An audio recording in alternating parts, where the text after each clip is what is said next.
अभी बहुत बड़े बड़े कोरोना की वजह से कई सारे चैलेंजेस अपने सामने हैं। सबसे बड़ा चैलेंज अपने सामने अर्थव्यवस्था का है। अब अर्थव्यवस्था को पटरी पे लेके आना है। इसके लिए भी जब हर चीज के अंदर दिल्ली के लोगों ने 2 करोड़ लोगों ने मिलके बड़ी बड़ी कठिनाइयों को जीत लिया, तो इसको भी जीत लेंगे। ये कोई बहुत बड़ी चीज नहीं है। आने वाले समय के अंदर इसको भी ठीक कर लेंगे। अभी हम लोगों ने सबने जॉब पोर्टल, एक जॉब बाजार बनाया है, एक पोर्टल बनाया, उसमें जिन कंपनियों को नौकरी देनी होती है वो भी आती हैं। इस दौरान क्या हुआ कि कई सारे लोग माइग्रेंट लेबर स्पेशली दिल्ली छोड़ के अपने अपने गांव चले गए, तो कई लोगों की फैक्ट्रियां बंद हो गई। लॉकडाउन भी था, लॉकडाउन की वजह से फैक्ट्रियां बंद थी।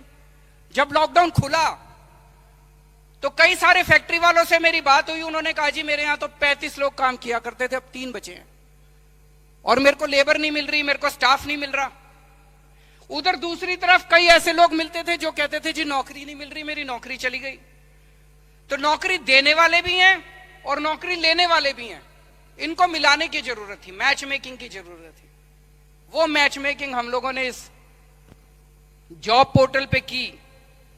जिस दिन इस जॉब पोर्टल को शुरू किया, मैं ईमानदारी से बताऊं, मुझे ये लगा कि अगर 10-15 हजार लोगों को नौकरी इसके जरिए मिल जाएगी तो मैं बड़ा खुश होऊंगा।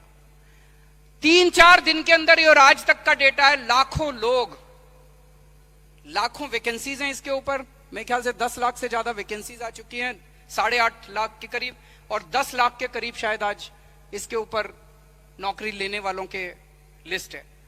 तो नौकरियां भी बहुत सारी ऑफर की जा रही है। 8,500 कंपनियां इसके ऊपर रजिस्टर कर चुकी हैं। तो कंपनियां आ रही हैं, नौकरी देने वाले आ रहे हैं, नौकरी लेने वाले आ रहे हैं। मुझे लगता है कि इतिहास में दिल्ली सरकार पहली सरकार होगी जिसने एक शॉट में 8 रुपए प्रति लीटर डीजल का रेट कम किया होगा एक साथ। आज तक मुझे नहीं लगता किसी भी सरकार ने एकदम से इतना कम किया होगा। इससे भी हमें लगता है कि महंगाई पे फर्क पड़ेगा और दिल्ली की इकोनॉमी को आगे बढ़ाने में मदद मिलेगी। अभी पिछले दिनों मैंने दिल्ली की जितनी इंडस्ट्री एसोसिएशंस हैं, उन सभी इंडस्ट्री एसोसिएशंस के साथ, दिल्ली में जितने बड़े बड़े उद्योगपति हैं उनके साथ एक जूम कॉल की थी। उनके साथ काफी लंबी चर्चा की थी। उनके बहुत अच्छे अच्छे सुझाव आए हैं, उनके बहुत अच्छे अच्छे सजेशंस आए हैं। उनके ऊपर अब हम काम कर रहे हैं, क्योंकि हमें नहीं पता कि इंडस्ट्रियलिस्ट्स को क्या क्या दिक्कत आ रही थी। तो अब उनके ऊपर सब काम कर रहे हैं और आने वाले समय में और भी बहुत सारे कदम दिल्ली सरकार उठाएगी दिल्ली की इकोनॉमी को पटरी पे लाने के लिए। उसी तरह से अगले हफ्ते मैं दिल्ली के सभी व्यापारियों के साथ चर्चा करने वाला हूं। व्यापारियों को जो जो दिक्कतें आ रही हैं उन सब का भी हम लोग समाधान करेंगे। और हम चाहते हैं कि सारी दिल्ली के लोग मिलके, हमें विश्वास है कि दिल्ली की इकोनॉमी को भी पटरी पे लेके आएंगे। मुझे खुशी इस बात की है कि ऐसे दौर में जबकि दिल्ली सरकार का अपना रेवेन्यू इतना कम हो गया, दिल्ली सरकार का अपना टैक्स इतना कम हो गया, उसके बावजूद हम लोगों ने अच्छा फाइनेंशियल मैनेजमेंट करके आपकी एक भी सब्सिडी कम नहीं होने दी।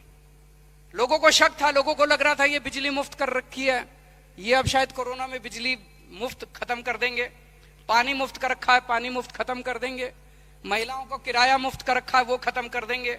जितनी सब्सिडीज और जितने फायदे हमारे लोगों को दिल्ली सरकार कोरोना के पहले दे रही थी, वो सारे फायदे कोरोना के समय में भी बरकरार रहे और आने वाले समय में भी वो सारे फायदे बरकरार रहेंगे।